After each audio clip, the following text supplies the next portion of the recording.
Hey everybody, this is Elvis Boy with another episode of Into the Sunset, and this is a very special episode for me. I'm out here in Slab City at the House of Dots, and Dot has been gracious enough to allow us to come and ask her a few questions. So, hey Dot, how's it going? Good. Yeah. So good of you to have us out here. We appreciate it.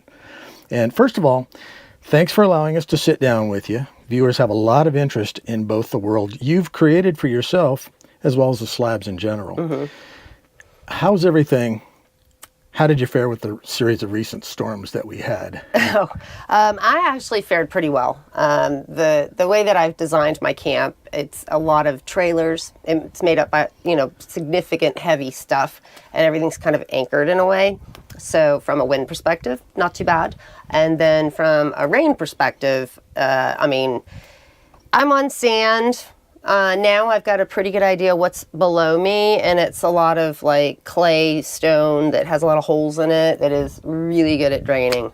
So this drains really fast. It comes in and you'll be walking around in water, and once the rain stops, it's gone. It disappears. So not like the people on the poor lower canal. That's a sad situation. Yeah, we're not like that. I see you had the Colorado River running out here. Yes, I did. I got good footage of it too. I was pretty proud of myself for actually having my camera with me when I went out there to go look at the raging river. And that leads me to my next question. I heard her say she has a channel. Do you know the name of it? And how do you write to her? Okay, the House of Dots. And absolutely, you can write to me. I think it's thehouseofdots@gmail.com is the technical address. And then the House of Dots is the Slab City, or the channel. So. And people can follow your content. Yeah, you can subscribe. I'm going to start doing more videos. I say that all the time. People are like, are you going to do more videos? Yeah, I'm going to do more videos. Yeah, can't wait. We'll try to get around to it. So, one of the first questions I have here is, do people exist there rent tax-free? And can they take up as much space as they want? Okay, so those are fun questions. So the basic answer is you can have as much space as you want. And yes, it technically is free. Like, there's places that you can pay to stay out here, but if you roll up and you find a spot you like and you put your border around it and you say, I occupy this, most people will respect your border and allow you to just go on about your merry way. Talk to the people around you. Like, when you pick a spot, the best thing to do is ask the neighbors if this is someone's spot, if it's their spot, do they consider it theirs? Some people have very large areas out here, so that answers that question. Mm-hmm. That, yeah, you can pretty much take up as much space as you can hold down. And what can you designate your area with? Whatever you want to, but the key is, can you hold it down? You know what I mean? Like, if you choose to have a 3-acre lot out here, which would be ridiculously large, you're gonna have to figure out a way to make it so that it's probably fencing. You would need some sort of fencing to go all the way around it to designate it your place. But yeah, again, it's you holding it down. So there's a level of respect, I think, in the slabs, that when you identify your spot and you put your border up, that there is, whether they respect you enough to stay out of your area or they don't respect you and they just come in and take your stuff. So right. I don't know what makes the difference in those two situations. Be nice to people, don't be judgmental, all of those things probably is the best way to go about it. Because if you make somebody mad, I think that's the biggest reason why people do stupid stuff out here. Especially in a place like this. Exactly. But tax-free, technically, yes. Again, we don't pay taxes to live on this land, which is a glorious thing. I've paid my share in taxes, definitely property taxes. Well, and also, can someone, this was maybe answered before, but can someone just decide to move there and nobody stops you? Yeah. That's the living here for free kind of concept, is that you come here and nobody's going to tell you you can't. People will act like that. Like, you might have people that are like, oh, you can't do it. Oh, there's no way you can do it. And they're going to make you think you can't. But if you really want to live here, you can make it happen. I'm proof of that. Mm-hmm. I've got several friends that you would have never, ever in a million years would think that these individuals could handle what the desert throws at you. But people are resilient, and when people want something, they tend to fight for it a little bit. And there's something about this place that if it gets in your blood, that's all it takes, and you will make it work. You will make it work, and you will figure out a way to stay here. Wow. Yep. Cool. All right. So, do they get a shower? That's all in a personal thing, right? There's various water sources around town that are varying degrees of legal and illegal, but we always have our hot springs, which a lot of people use definitely during the wintertime months, and then the cold shower, which is during the summertime months. But most people have a water tank of some sort at their camp, and if you want to take showers, you can take showers. That's cool. Yeah, that's totally a personal thing. Like, you know what I mean? If somebody out here, and I know that's a question that you're going to ask, do people smell, right? Again, that's a personal thing, right? Some people just don't seem to care if they carry an odor. But one thing I think that a lot of people out here end up doing is when you stop using a lot of the chemical brands that we use to keep ourselves clean in daily lives, when you start using more natural products and you start eating more naturally, which kind of just happens, I think, to a lot of people out here, you're not going to waste your money on sugar. You're going to eat more, better foods. Food's a little bit harder, not really harder to come by, but kind of in a weird way. So I think that where was I going with that? Oh, I lost track of my thought right there. Damn it. It was a good one. The smelling. So I think that most people end up they might develop a musk, but once you've lived here for a while, I think, you don't really smell. I think that a lot of the smell issues that people have is that we're actually too clean. I know. That's gonna be the tag you're thinking. Dot thinks that people smell because they're too clean. I may be onto something. Honestly, everybody I've met out here, I haven't smelt a whiff of body odor at all. I know, right? It's so not what people would think. Yep. But, so how do they go to the bathroom? Okay, well, most of us just, use a toilet of some kind. Okay, just like camping, if you go camping, there's varying degrees. Some people need a princess potty like me, where I kind of have a quasi-septic system set up out here, which is really just digging a really, really, really large hole. And like I said, it drains really fast here. And again, if you're eating healthy foods, what's coming out of you is really not a problem. Right. So, but yeah, most people, if they don't have a toilet of some kind, they will dig a hole and just bury it and kind of rotate that around. And then there's a couple of kind of public potties around town. I wouldn't suggest using any of those, but most people have figured out a way. There's always the good old-fashioned outhouse. That's a very popular one. People will get an old porta potty, cut the bottom out, put it over top of a hole, and then when you're done with that hole, you just cover it over and move the porta potty and start a new hole. Yeah, so, makes sense to me. Right, and it's actually probably more, so first of all, it's probably fertilizing this land out here. So it could be increasing some of the moisture that's in the air out here by giving more nutrients to the soil, which is also allowing for more stuff to grow out here. So not only do we dump a lot of water in the land out here that normally wouldn't be here, but our matter, if you will, is also great fertilization. And it's not going anywhere, it just stays here. Great. I know, right? Look at me put a positive spin on pooping in a hole. Yeah, it was quite positive. So, it wasn't a shitty answer. Oh. There we go. All right. Another question for you. How does one accumulate such a collection of oddities? That's a fun question. Okay, so the Slabs has always been kind of a place that people bring garbage, would bring just stuff that they wouldn't even donate this stuff. It was literally garbage that people brought out here instead of paying to take it to the dump. So you get to the end of an island, this is no good. Get to the end of town, and then most people would come down here to East Jesus and dump it back here. And so this was like the dump, right? Then East Jesus bought their property, and now it's and even Charlie moving in, got that to stop. Then they just decided to start dumping the stuff way back down that way. But another thing is, I call it donations. So, and a lot of people out here also, I think, they maybe not everybody understands that. But when I say I accept donations, I mean, obviously cash donations. Everybody needs cash. But in reality, donations are anything that you don't want to use. Like anything that you're going to donate to any like Goodwill or any of those other foundations that are out there, if you want to, you can go straight to the source and drop your stuff off here, and it gets distributed to people that live out here. And then the stuff that is of no use, really, which is the stuff that's like broken, it's not quite ready, like you don't want to throw it in the dump. It seems like it could have another purpose. It just takes a little imagination.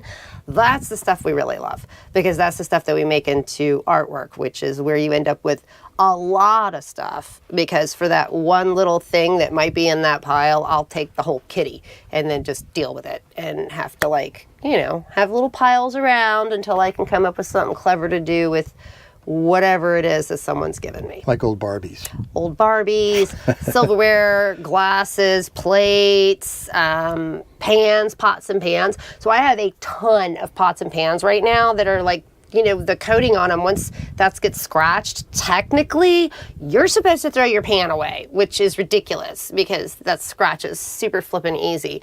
And like then it gets like in your digestion and stuff, like you're really not supposed to use those pans. So people donate those, right? They're trying to be nice, but in reality, no, I don't want to die from getting that toxic stuff stuck in my intestines either. But I'm going to make them into gigantic wind chimes. I think that's what we're going to do with all these pots and pans. But that's the thing, is you got to constantly come up with new ideas on those types of things. Like what you're going to do, the random stuff. All right, so somebody wants to know, what do they do for medical dental care? Again, the great state of California and Obamacare has taken care of almost all the homeless people in California. If you want health care, you can have it. Nice. Thank you, California. Do people refrigerate their food? Not everybody. Again, it goes back to the camping scenario. It's varying degrees. What you feel is necessary and what you can provide for yourself. So a cooler with ice is some people's refrigeration. I personally use an RV style refrigerator, which uses propane. So it's a propane solar type of scenario. And then you have people who have enough solar to run an actual refrigerator. Mm-hmm. But yeah, and there's enough refrigerators, I think, in town and these places that kind of do meals for the community, that there is a way to keep food cold here. Like if you end up with a mass of chicken, say someone donates a bunch of chicken to me that I can't fit in my teeny tiny bread box of a freezer, there's other places I could give that, and then they'll do community meals and feed everybody, like campfire fun. Oh, and somebody says, and for the question of the day, since so many find her attractive, does she have a partner? No, I do not have a partner. I don't even know if I'm looking for a partner, but I guess that's when they say you find true love, is when you're not looking. Interesting. I don't know. I'm not sure that I could have an actual... I don't think that I could give the attention that is necessary to develop a good relationship while I'm trying to do something like this. That would be hard for someone to take backseat. So, and I wouldn't want someone to do that anyway. So when I'm done building my empire here, I'll be ready to go settle down somewhere on a beach or a river or whatever. Yeah. Perhaps you can keep watching her channel and she'll give... Yeah, right. Maybe we'll have The Bachelor or something, where we have a line of you guys and be like, okay, give you all a random... Yeah, Slab City Bachelor. Give a bunch of random little tasks they got to do. See how fast you dig a 4x4x4. First, you got to find out what a 4x4x4 is. Well, somebody's going to probably see this and know somebody in the television industry and say, I got a great idea for you. Oh my gosh, how hilarious. Love Island, like Love Island. I've never watched... I did watch some of those reality ones. Like, who was the rapper guy? Oh my gosh, with the clock. Yeah, Flava Flav. Flav. I totally watched the Flava Flav. Oh my gosh. It was that was so good. I did actually think some of those girls were going to be stars after that. None of them, I think, really went anywhere, but some of them I was surprised. I was like, it's kind of where celebrities go to die. I know, right? Reality TV, the other side of celebrity. All right, so does you get a good amount of customers year round to keep a decent income going out here?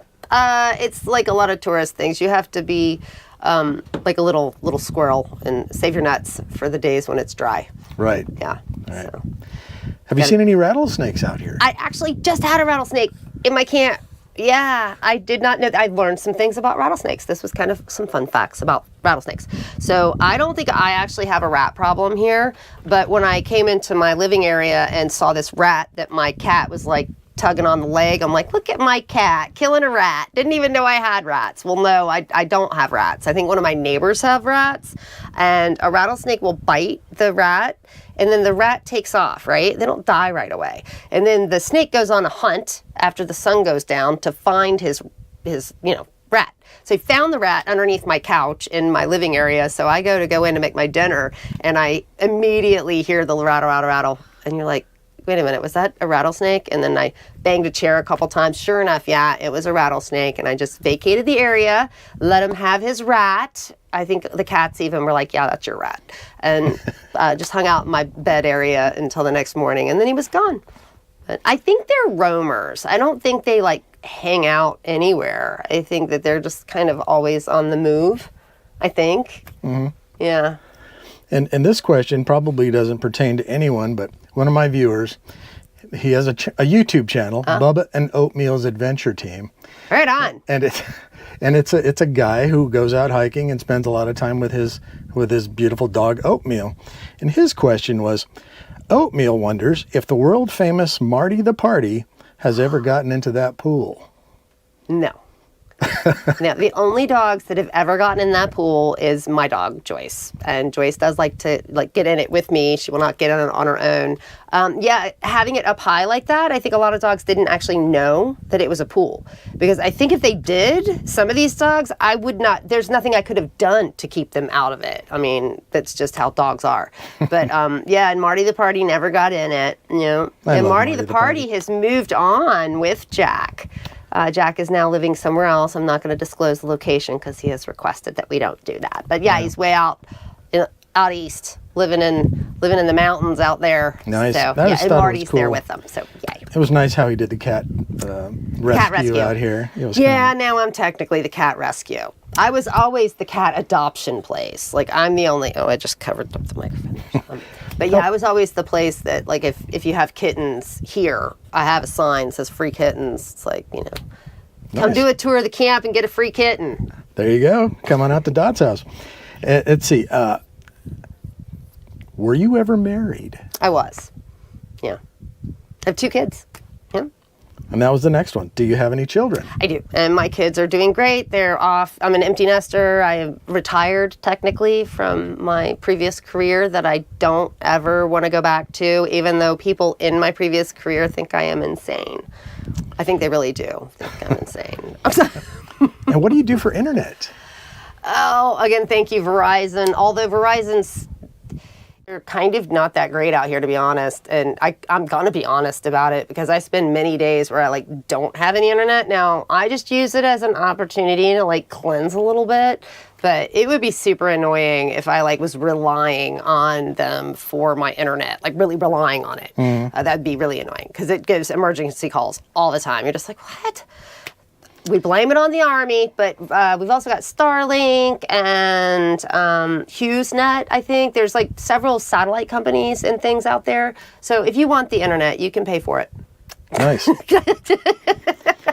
And the last question we have was asked by one of my subscribers as well. She also has a channel, Raven in a Van. Oh, okay. First question is,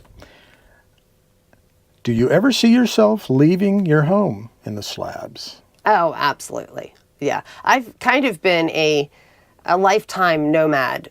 I went to 12 schools. I've lived in a ton of states. I can't remember how many anymore. It's I'd have to go look at the board and count them all off for you. And spent time living there, 2 to 4 years. I moved around a lot for most of my life. Spent a big chunk of it in Ohio.